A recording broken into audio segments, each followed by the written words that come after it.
J'ai construit ta vie. Je mérite la moitié de tout. Ces mots résonnaient encore dans mes oreilles alors que j'étais assis sur le parking du tribunal judiciaire, serrant le volant de mon pick-up 4x4. 22 ans de mariage, et ma femme venait de déclarer à un juge qu'elle avait droit à 7,5 millions d'euros de mon argent, à la moitié de mon entreprise de BTP, et à la ferme familiale que mon grand-père avait restaurée en 1952. Je m'appelle Philippe Dubois.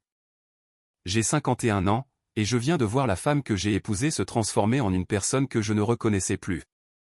Mais laissez-moi revenir en arrière et vous raconter comment tout ce gâchis a commencé, car cela ne s'est pas produit du jour au lendemain. Nous nous sommes rencontrés à l'université à Lyon, quand je travaillais sur les chantiers l'été pour payer mes études d'ingénieur. Isabelle étudiait le journalisme à l'époque. Elle avait cette façon de rendre intéressantes même les choses les plus ennuyeuses. Quand je rentrais couvert de poussière de béton, elle semblait fière d'être avec un homme qui travaillait de ses mains. Elle disait que c'était un travail honnête, un vrai travail. C'était il y a 24 ans. Une femme totalement différente. Les signes avant-coureurs ont commencé à apparaître environ 8 mois avant cette scène au tribunal, un mardi matin sur le chantier du centre commercial à Clermont-Ferrand. Je me tenais là avec mon casque de chantier, observant un problème qui allait nous coûter du temps et de l'argent. L'équipe de fondation avait heurté une couche de granit que personne ne s'attendait à trouver. « Patron, qu'est-ce qu'on fait pour ça ?» Jérémy, mon chef pelleteur, pointait du doigt la paroi rocheuse que nous venions de découvrir. 23 ans, un bon gamin, mais il me regardait comme si c'était la fin du monde. « Bon sang, Jérémy. On a déjà géré du granit, lui ai-je dit. Fais venir le brise-roche hydraulique. Cet engin coûtait 800 € par jour à la location, mais il nous épargnerait 3 jours de casse à la main. Parfois, il faut dépenser de l'argent pour gagner du temps. C'est ça le travail dans le bâtiment. Des problèmes surgissent chaque matin, et vous les réglez avant le déjeuner. Vous ne restez pas là à vous demander ce qui pourrait arriver. Vous identifiez ce qui doit être fait, et vous le faites. J'étais dans ce métier depuis 25 ans. J'avais lancé Dubois BTP juste après mon BTS, avec une vieille camionnette et une boîte à outils que mon père m'avait donnée.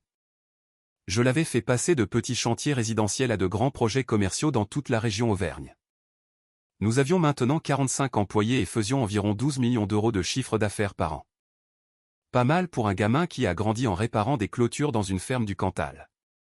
L'équipe s'est remise au travail et c'est là que mon téléphone a sonné. C'était Isabelle. « Philippe, je pensais qu'on devrait mettre à jour nos polices d'assurance, » a-t-elle dit. « Tu sais, s'assurer que tout est bien couvert. »« Qu'est-ce qui te prend ?» ai-je demandé. « Je veux juste m'assurer qu'on est protégé. »« Combien d'amortissements tu déclares sur ces pelleteuses, au fait ?» En 22 ans de mariage, Isabelle n'avait jamais posé une seule question sur l'amortissement du matériel. Elle savait que je gagnais bien ma vie, elle dépensait sans compter, mais les détails de l'entreprise l'avaient toujours ennuyée à mourir. Elle changeait de sujet dès que je parlais boulot. Environ 40 000 par an et par machine, lui ai-je répondu. Pourquoi? Et combien tu en possèdes en propre? 6. Isabelle, de quoi s'agit-il vraiment? J'essaie juste de mieux comprendre ton travail. Tu ne m'as jamais vraiment expliqué le côté financier. Quelque chose dans sa voix ne me plaisait pas, mais j'avais un chantier à gérer. On en parlera ce soir, ai-je dit avant de raccrocher. Ce soir-là, je suis rentré vers 19 h après une journée de 12 heures. Isabelle était dans la cuisine en train de préparer le dîner comme toujours, mais elle avait un bloc-notes à côté d'elle sur le comptoir. Durant toutes nos années ensemble, Isabelle n'avait jamais pris de notes sur ce que je disais. « C'est quoi ces notes ?» ai-je demandé. « Oh, j'essaie juste de comprendre ton entreprise. Tu ne parles jamais des détails. » Elle a commencé à poser des questions.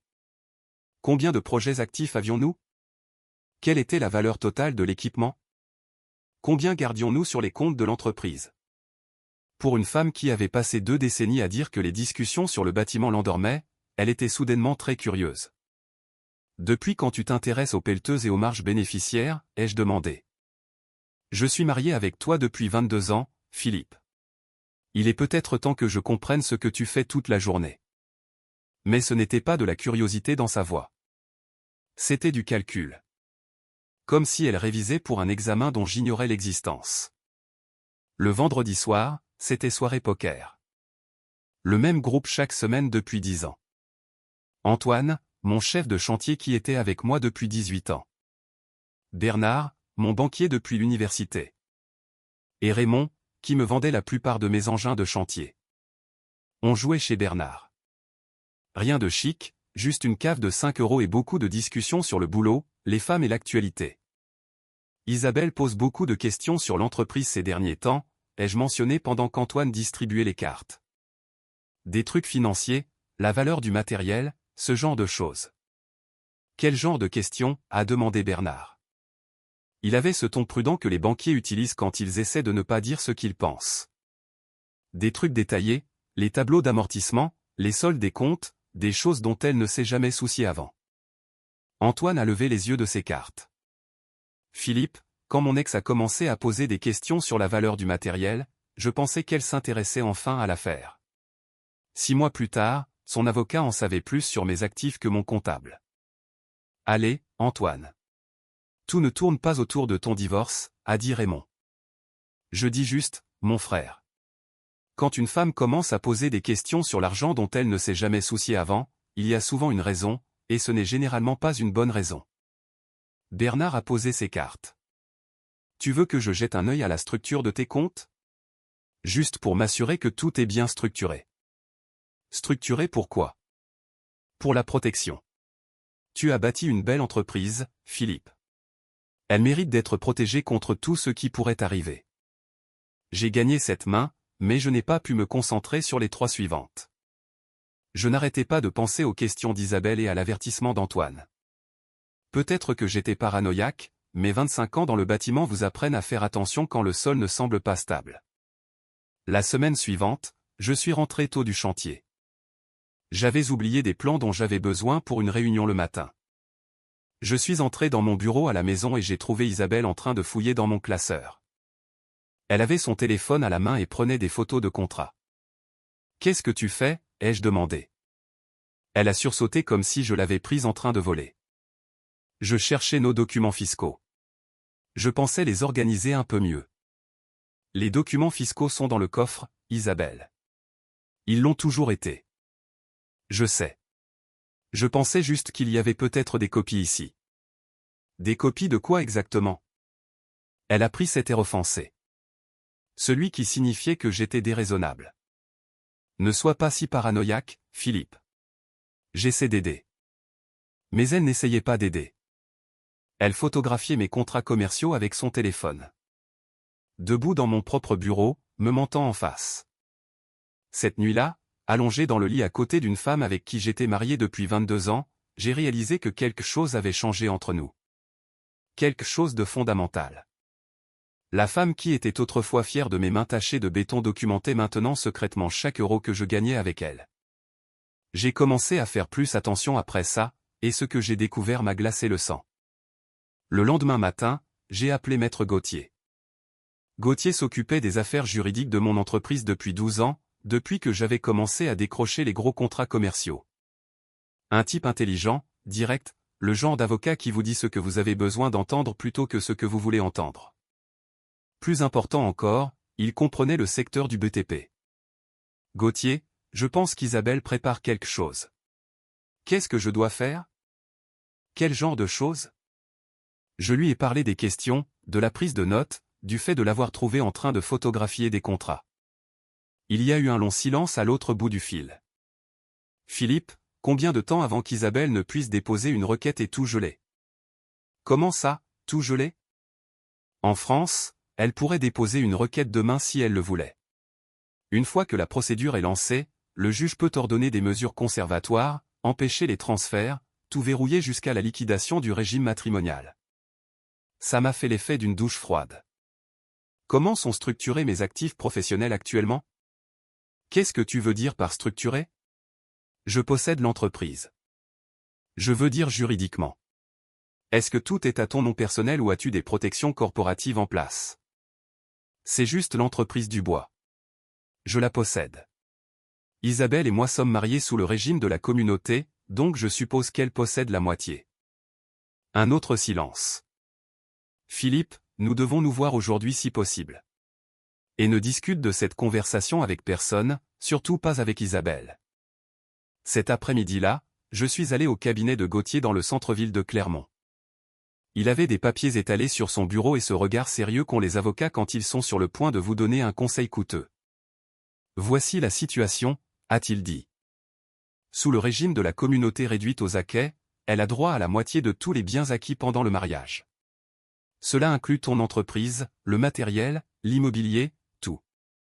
Donc, si elle demande le divorce, elle obtient la moitié de Dubois BTP, à moins que nous ne restructurions les choses maintenant, tant que vous êtes encore mariés et que c'est encore ta décision. Gauthier m'a expliqué comment nous pourrions créer une holding, y transférer les actifs de valeur, et faire de Dubois BTP une simple société d'exploitation. La vraie valeur serait dans la holding, qui serait contrôlée par une structure plus complexe. Et la ferme? C'était le plus gros morceau. Les 60 hectares dans le Cantal que mon grand-père avait remis en état en 1952. Mon père m'avait appris à conduire sur le vieux chemin de terre quand j'avais 12 ans. Chaque poteau de clôture sur cette propriété, lui et moi l'avions remplacé ensemble. Ce n'était pas juste de la terre pour moi. C'était 4 générations de sueur et de rêves de la famille Dubois. Nous pouvons mettre ça dans une SCI familiale, Société Civile Immobilière. Avec une clause de démembrement de propriété ou un pacte tontinier spécifique, pour s'assurer que cela ne puisse passer qu'aux héritiers directs. Si ton mariage se termine sans enfant, cela irait éventuellement aux enfants de ton neveu à Lyon. La ferme valait peut-être 300 000 € en tant que terrain agricole, mais elle valait tout en tant qu'histoire familiale. Pas question que je laisse Isabelle transformer ça en argent liquide pour une nouvelle vie qu'elle planifiait. Combien de temps cela prendra-t-il à mettre en place? 2 semaines? Peut-être 3. Mais Philippe, tu dois comprendre quelque chose. Si Isabelle prépare ce que je pense qu'elle prépare, le timing est tout. Une fois qu'elle dépose la requête, il est trop tard pour protéger quoi que ce soit. J'ai signé les papiers ce jour-là. Gauthier a dit qu'il s'occuperait de tout discrètement, que cela resterait entre nous jusqu'à ce que les structures soient en place. En sortant de son bureau, j'avais l'impression de planifier une guerre dont je n'étais pas sûr qu'elle arriverait.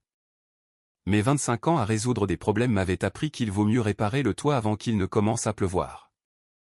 Au cours des semaines suivantes, j'ai observé Isabelle plus attentivement. Elle prenait beaucoup d'appels téléphoniques dans l'autre pièce, raccrochant toujours quand j'entrais. Elle avait commencé à sortir déjeuner plus souvent, prétendant rencontrer des amis dont je n'avais jamais entendu parler. C'est qui Sandra, déjà, ai-je demandé un soir quand elle a mentionné avoir déjeuné avec elle, une amie de son club de lecture. Je croyais que le club de lecture se réunissait le jeudi soir. C'est le cas. C'était juste un déjeuner comme ça. Quel livre lisez-vous? Elle a encore pris cet air irrité. Pourquoi tu m'interroges, Philippe? Je ne l'interrogeais pas. Je posais juste des questions normales qu'un mari pourrait poser, mais tout semblait différent maintenant. Chaque conversation ressemblait à une traversée d'un champ de mine où un faux pas pourrait faire exploser ma vie. Le pire était de gérer Christophe, mon associé. Christophe s'occupait du côté architectural de nos projets. Il était dans l'entreprise depuis 14 ans. Nous avions traversé beaucoup de choses ensemble. Des crises économiques, des clients difficiles, des pannes de matériel. Bon sang, Christophe était aux funérailles de mon père, il m'a aidé à porter le cercueil. Et maintenant, je commençais à me demander s'il faisait partie de ce qu'Isabelle planifiait. Comment se présente la trésorerie pour le prochain trimestre, a-t-il demandé lors d'une de nos réunions de planification hebdomadaire. Bien. Pourquoi? Je veux juste m'assurer qu'on est solide pour les projets de printemps. Le contrat du centre commercial Riverside vaut 2,8 millions. Je veux être sûr qu'on peut couvrir les matériaux et les salaires si des retards surviennent. On n'a jamais eu de problème de trésorerie, Christophe. Tu le sais. Je sais, je sais. Je suis juste prudent. Avec les taux d'intérêt qui montent, les banques deviennent plus strictes sur les préconstructions. Christophe avait accès à la plupart de nos dossiers financiers en tant qu'associé, mais il n'avait jamais été du genre à s'inquiéter de la trésorerie. C'était mon département. Son travail était de concevoir des bâtiments et de s'assurer qu'ils ne s'effondrent pas. Puis j'ai remarqué qu'il restait tard plus souvent, seul au bureau quand tout le monde était parti. Un soir, je suis repassé récupérer des plans que j'avais oubliés, et j'ai vu sa voiture encore sur le parking à 20h30. J'ai utilisé ma clé pour entrer par l'arrière et je l'ai entendu au téléphone dans son bureau. Ouais, les évaluations du matériel sont toutes dans les dossiers que je t'ai montrés, disait-il. Le vrai argent est dans les contrats à long terme et les relations clients. Une fois qu'on aura la liste des clients et la capacité de cautionnement, on pourra le casser sur chaque futur appel d'offres. Je suis resté là à écouter et mon sang s'est glacé. Non, il ne se doute de rien. Philippe fait trop confiance à tout le monde. Ça a toujours été son cas. C'est sa faiblesse. Il y a eu une pause. Puis Christophe a ri. Ne t'inquiète pas pour ça. Une fois que ce sera fini, on aura tout ce qu'il faut pour lancer notre propre opération. Mieux que Dubois BTP ne l'a jamais été. Je suis ressorti du bâtiment aussi silencieusement que j'étais entré. J'ai conduit jusqu'à la maison, les mains tremblantes sur le volant. Christophe, mon associé depuis 14 ans, l'homme qui avait aidé à porter le cercueil de mon père, prévoyait de voler mon entreprise. Et d'après ce que j'entendais, il ne travaillait pas seul. Quand je suis rentré, Isabelle était dans le salon en train de regarder la télévision. Normal comme tout. Elle a demandé comment s'était passée ma journée, si je voulais dîner, toutes les choses habituelles. Mais maintenant, je la regardais différemment. Maintenant, je me demandais si Christophe lui parlait. Maintenant, je comprenais pourquoi elle posait des questions sur les contrats clients et la valeur du matériel. Cette nuit-là, allongé dans le lit à côté d'une femme avec qui j'étais marié depuis 22 ans, j'ai réalisé que je ne la connaissais plus du tout. Je ne savais pas ce qu'elle planifiait ni avec qui elle le planifiait. Mais je savais une chose avec certitude. Quoi qu'il arrive, je serai prêt. Le lendemain matin, j'ai rappelé Maître Gauthier. Ces structures juridiques dont on a discuté, ai-je dit, à quelle vitesse peux-tu les faire aboutir? Je peux tout faire enregistrer d'ici vendredi. Pourquoi? Parce que je pense qu'on manque de temps. J'avais besoin de savoir exactement à quoi j'avais affaire. Alors, j'ai appelé Patricia. Gauthier me l'avait recommandé. Ancienne détective de police devenue privée, spécialisée dans les affaires de fraude financière, le genre de personne qui pouvait trouver des choses que vous ne vouliez pas qu'on trouve. Monsieur Dubois, j'aurai besoin d'environ 3 semaines pour vous donner une image complète, m'a-t-elle dit lors de notre première rencontre. Mais d'après ce que vous m'avez décrit, je dirais que vous faites bien de poser des questions. Quand les époux commencent à monter des dossiers aussi minutieusement, ils y pensent généralement depuis bien plus longtemps que vous ne le réalisez. Pendant que Patricia faisait son travail, j'ai gardé ma routine normale. Debout à 5h30, café et les nouvelles, puis direction le chantier qui nécessitait mon attention ce jour-là. Mais maintenant, je faisais attention à tout différemment.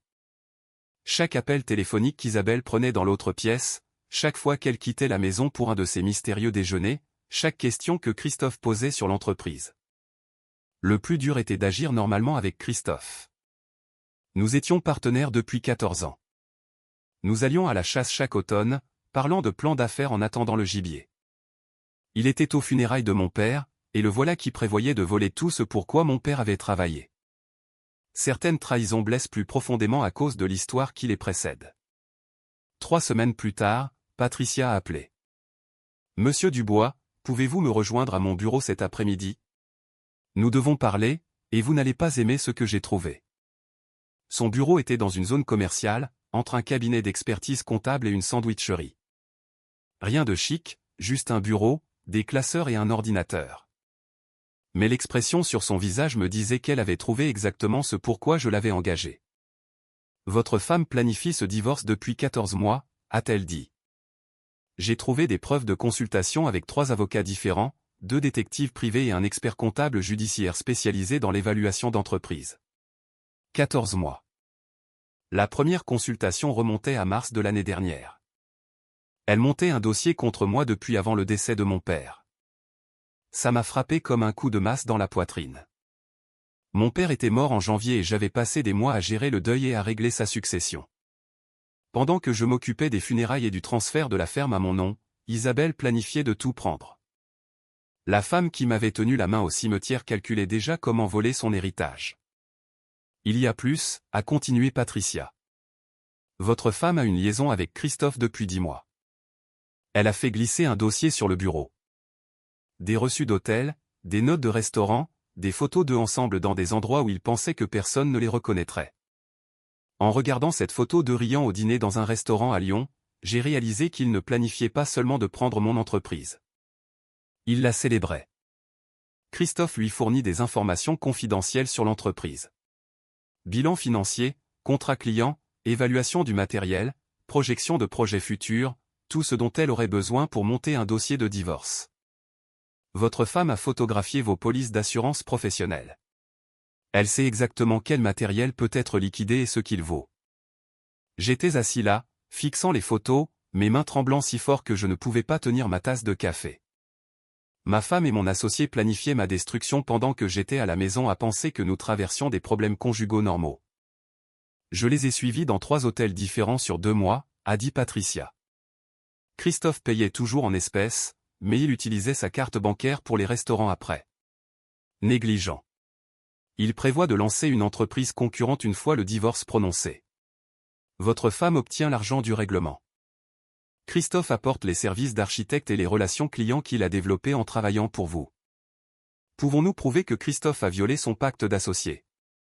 Absolument. Il a manqué à son devoir de loyauté envers l'entreprise en partageant des informations confidentielles avec quelqu'un qui avait l'intention de les utiliser contre Dubois BTP. C'est un motif de révocation immédiate et de faute lourde. J'ai conduit jusqu'à la ferme ce soir-là, j'avais besoin d'espace pour réfléchir, loin de la maison où Isabelle pourrait écouter chaque mot que je disais. La ferme avait toujours été mon refuge, l'endroit où je pouvais voir les problèmes clairement et trouver des solutions. Je me suis assis sous le porche de la vieille maison en pierre que mon grand-père avait bâtie, et j'ai regardé les pâturages qui étaient dans ma famille depuis 70 ans. 3 générations de Dubois avaient travaillé cette terre, construit leur vie ici. Mon grand-père avait défriché les premiers hectares à la main avec un cheval de trait et une détermination pure. Papa l'avait agrandi, ajoutant l'élevage bovin qui nous a maintenus à flot pendant les années maigres de la construction quand je débutais. Maintenant, ma femme et mon associé pensaient pouvoir me l'enlever et l'utiliser pour financer leur nouvelle vie ensemble. C'est là que j'ai pris ma décision. J'ai appelé Maître Gauthier depuis la ferme. Gauthier, ils veulent tout prendre. Donnons-leur exactement ce qu'ils demandent. Qu'est-ce que tu veux dire? Je veux dire, quand Isabelle déposera sa requête en divorce, je vais accepter toutes ses demandes. Quoi qu'elle demande, elle l'aura. Il y a eu un long silence. Philippe, et si ça se retourne contre toi? Si quelque chose ne va pas avec les structures juridiques, tu pourrais tout perdre. Gauthier, ne rien faire garantit que je perds tout. De cette façon, je contrôle le résultat. J'ai expliqué mon raisonnement. Isabelle et Christophe avaient passé plus d'1 an à monter leur dossier sur la base d'informations incomplètes. Ils savaient à quoi ressemblait Dubois BTP de l'extérieur, mais ils ne connaissaient pas la nouvelle structure de l'entreprise. Ils pensaient que je possédais tout directement, mais la plupart des actifs de valeur appartenaient maintenant à la holding Dubois et à la SCI familiale. Isabelle pense jouer aux échecs, mais elle n'a vu que la moitié de l'échiquier. Il est temps de lui montrer les pièces dont elle ignore l'existence. Quand le juge lui accordera la moitié de Dubois BTP, ai-je dit à Gauthier, elle va découvrir que Dubois BTP ne possède plus grand-chose. Le matériel, les contrats clients, l'immobilier, tout a été transféré à des entités sur lesquelles elle n'a aucun droit légal. Et la SCI de la ferme a des statuts qui interdisent le transfert à des non-parents. Je n'ai pas l'autorité légale pour la lui donner, même si je le voulais. Cette terre reste une terre Dubois, point final. Gauthier est resté silencieux un moment. C'est risqué, Philippe. Ce genre de stratégie peut se retourner contre toi si un juge pense que tu essaies de dissimuler des actifs. Je ne cache rien. Chaque transfert était légal, documenté, et fait alors que nous étions encore mariés et non séparés. Je protège juste le patrimoine familial comme n'importe quel homme d'affaires intelligent le ferait. Le lendemain matin, l'huissier de justice s'est présenté sur le chantier. Il est arrivé pendant que j'étais dans le bungalow avec Antoine pour revoir le planning de la semaine prochaine. Philippe Dubois, c'est vous? Il m'a tendu les papiers et est parti. Antoine m'a regardé avec inquiétude. Mauvaise nouvelle, patron? J'ai ouvert l'enveloppe et lu les demandes d'Isabelle. 7,5 millions d'euros, la moitié de Dubois BTP, la ferme, et 12 000 euros par mois de prestations compensatoires pendant 8 ans. Chaque actif dont elle avait connaissance calculé à l'euro près. Non, ai-je dit à Antoine. C'est exactement ce à quoi je m'attendais. Antoine a haussé un sourcil. Tu veux en parler? Pas grand-chose à dire. Ma femme pense qu'elle est sur le point de devenir une femme très riche. Et c'est le cas? J'ai plié les papiers et les ai mis dans le tiroir de mon bureau. Antoine, parfois la meilleure façon de gagner un match est de laisser l'autre équipe penser qu'elle gagne jusqu'à ce qu'il soit trop tard pour changer de stratégie. Qu'est-ce que ça veut dire? Ça veut dire qu'Isabelle et Christophe planifient ça depuis plus d'1 an, mais ils prévoient de voler quelque chose qui ne m'appartient plus. Cet après-midi-là, j'ai appelé Maître Gauthier et lui ai dit de préparer notre réponse. Nous allions donner à Isabelle tout ce qu'elle demandait, chaque exigence. Et quand elle essaierait de collecter, elle allait apprendre la différence entre gagner sur le papier et gagner dans la réalité. La salle d'audience était bondée le jour de l'audience finale. Isabelle était assise à la table du plaignant, portant une robe noire qui coûtait probablement plus que ce que la plupart des gens gagnent en une semaine. Son avocat, un type mielleux de Paris nommé Maître Vallet, était venu spécialement pour cette affaire. Il calculait déjà son pourcentage sur les 7 ou 8 millions. Isabelle envoyait des SMS à quelqu'un, probablement Christophe, au sujet de leur victoire. Le juge aux affaires familiales a appelé notre dossier et Vallet s'est levé avec sa présentation théâtrale. Isabelle avait construit la vie de Philippe Dubois. Il a argumenté qu'elle avait soutenu ses projets d'entreprise, géré leur foyer, sacrifié sa propre carrière pour son succès. Maintenant, elle avait droit à sa juste part de tout ce qu'ils avaient bâti ensemble. Quand le juge a demandé si je contestais l'une des demandes d'Isabelle, j'ai surpris tout le monde dans la salle. Non, votre honneur, je les accepte toutes. La tête d'Isabelle a pivoté vers moi. Le sourire confiant de Vallet s'est éteint comme si quelqu'un avait coupé le courant. Même Gauthier semblait surpris, bien que nous ayons répété ce moment. Vous acceptez le règlement de 7,5 millions d'euros, a demandé le juge. Oui, votre honneur. La moitié des parts de Dubois BTP? Oui, votre honneur. La propriété de la ferme? Oui, votre honneur. Isabelle souriait maintenant, pensant probablement qu'elle m'avait complètement brisé. Christophe, assis dans la galerie derrière elle, avait l'air de venir de gagner le plus gros contrat de sa carrière. Vallet griffonnait frénétiquement des notes, additionnant probablement ses honoraires. Le juge a passé en revue les termes une dernière fois, puis a validé l'ordonnance de divorce. Monsieur Dubois, vous avez 60 jours pour vous conformer au transfert de propriété et au règlement financier. C'est là que j'ai plongé la main dans ma mallette et en ai sorti un dossier beige. Votre honneur, il y a un document supplémentaire que je voudrais soumettre au dossier. J'ai remis le dossier à l'huissier, qui l'a passé au juge.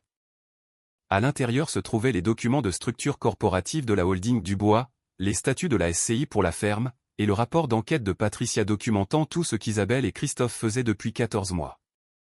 Le juge a lu pendant plusieurs minutes tandis que la salle d'audience restait silencieuse. Quand j'ai sorti ce dossier beige, l'attitude confiante de Vallet s'est complètement évaporée. J'ai regardé le sourire d'Isabelle s'effacer à mesure que l'expression du juge changeait. Monsieur Dubois, a dit le juge finalement. Il apparaît que les actifs accordés à votre femme ne sont peut-être pas accessibles de la manière qu'elle anticipait. C'est exact, votre honneur, mais je suis prêt à honorer l'esprit du règlement avec une offre révisée. Je me suis tourné pour faire face directement à Isabelle. 800 000 € en liquide et tu renonces à tout le reste. Prends ça ou passe les 5 prochaines années au tribunal à essayer de casser des structures juridiques qui ne peuvent pas être cassées. Son visage est devenu blanc. Vallet a demandé une suspension immédiate pour examiner les documents que j'avais soumis. Quand ils sont revenus 30 minutes plus tard, Isabelle avait l'air d'avoir vieilli de 10 ans. Votre honneur, a dit Vallet, la voix à peine stable. Ma cliente souhaite accepter l'offre de règlement révisée de Monsieur Dubois. Le juge a regardé Isabelle. Madame Dubois, comprenez-vous que vous acceptez 800 000 € au lieu des 7,5 millions précédemment accordés? La voix d'Isabelle était à peine un murmure. Oui, votre honneur. Les papiers ont été signés cet après-midi-là. Le rachat des parts de Christophe a eu lieu 3 jours plus tard. Sa part de partenariat dans Dubois BTP s'élevait à 45 000 € à la valeur comptable. Toutes ses relations clients qu'il pensait emporter avec lui sont restées exactement là où elles devaient être. Gauthier a géré la transaction de Christophe professionnellement, mais je savais que cela détruisait leur relation. Christophe a vidé son bureau ce week-end-là et a quitté l'Auvergne. Les nouvelles vont vite dans le milieu du BTP en France. Personne n'embaucherait un architecte qui avait trahi son propre associé. Il n'est jamais revenu. Isabelle a essayé de contester les documents de la SCI, mais après 6 mois et 60 000 € de frais d'avocat, son nouvel avocat lui a conseillé d'abandonner. Elle a pris son argent et a déménagé à Lyon dans la semaine. J'ai entendu plus tard qu'elle avait essayé de lancer cette entreprise de décoration d'intérieur qu'il planifiait, mais elle a fait faillite en 6 mois. Il s'avère que voler l'argent de quelqu'un d'autre ne vous donne pas automatiquement les compétences pour diriger une entreprise. La publicité négative de la procédure de divorce s'est estompée assez rapidement une fois que les gens ont compris ce qui s'était vraiment passé. Les clients sont revenus, les employés se sont détendus, et nous avons décroché le plus gros contrat de l'histoire de l'entreprise cet automne-là, un nouveau complexe hospitalier. Ces jours-ci, je passe plus de temps à la ferme, j'ai rénové la vieille maison que mon grand-père avait bâtie, refait la toiture et mis la plomberie aux normes tout en gardant les poutres d'origine et les fondations en pierre. Le vendredi soir, je conduis jusque là-bas et je m'assois sous le porche, regardant la terre qui est dans ma famille depuis 70 ans. Antoine gère davantage les opérations quotidiennes maintenant. Un homme bien. Il comprend le métier, il a mérité sa promotion. Il a la même éthique de travail que j'avais à son âge, le même respect de la part des équipes. Bernard m'a aidé à restructurer les finances de l'entreprise pour que nous soyons plus solides que jamais. Raymond me vend toujours du matériel et me bat au poker la plupart des vendredis soirs, bien qu'il plaisante en disant qu'il est nerveux à l'idée des autres tours de magie juridique que je pourrais avoir dans ma manche. Je ne me suis jamais remarié. Certaines trahisons vous apprennent des choses sur la confiance qui changent votre façon de voir les relations, mais j'ai construit une belle vie quand même. L'entreprise prospère. La ferme est exactement là où elle doit être. Et j'ai appris quelque chose d'important sur la protection de ce qui compte. Le mois dernier, mon neveu a amené ses enfants à la ferme pour un week-end. 8 et 10 ans. Première fois qu'il montait à cheval. Première fois qu'il pêchait une truite dans le ruisseau qui traverse le terrain du fond. Le gamin de 10 ans m'a demandé depuis combien de temps notre famille possédait la terre. 70 ans, lui ai-je dit. Ton arrière-arrière-grand-père a défriché cet endroit en 1952. Est-ce que ce sera toujours à nous? Tant qu'il y aura des Dubois qui le voudront, fils. C'est ça que signifie une terre familiale. Le fils aîné d'Antoine vient de sortir de l'école d'ingénieur. Le gamin a un bon instinct et une solide éthique de travail. Il travaille l'été avec nous depuis qu'il a 16 ans. Il connaît le métier depuis la base. Peut-être que l'entreprise Dubois sautera une génération, mais elle ne sautera pas les valeurs. En repensant à tout ce qui s'est passé, j'ai réalisé qu'Isabelle et Christophe avaient commis une erreur cruciale. Ils pensaient que le succès était quelque chose qu'on pouvait voler à quelqu'un d'autre. Que 25 ans de dur labeur n'était que de la chance dont ils méritaient une part. Ils n'ont jamais compris que construire quelque chose de vrai demande plus que de vouloir ce que quelqu'un d'autre a. Cela demande de se lever chaque matin et de faire le travail, de résoudre les problèmes, de gagner le respect des gens qui comptent. J'ai appris la différence entre être confiant et être idiot. Faites confiance aux gens, mais vérifiez leurs actions, et toujours protégez ce que vous ne pouvez pas vous permettre de perdre. Si vous êtes un homme qui a construit quelque chose qui en vaut la peine, il y a toujours quelqu'un qui cherche comment vous le prendre. Votre travail est d'être plus malin qu'eux. Certaines personnes pensent que la meilleure vengeance est de rendre l'appareil à ceux qui essaient de vous détruire. J'ai appris quelque chose de différent. La meilleure vengeance est simplement de refuser d'être détruit. Quand quelqu'un essaie de prendre tout ce que vous avez construit et que vous êtes toujours debout quand la poussière retombe, ce n'est pas juste gagner. C'est prouver quelque chose sur qui vous êtes et de quoi vous êtes fait. Cela vaut plus que tout l'argent qu'ils ont essayé de voler.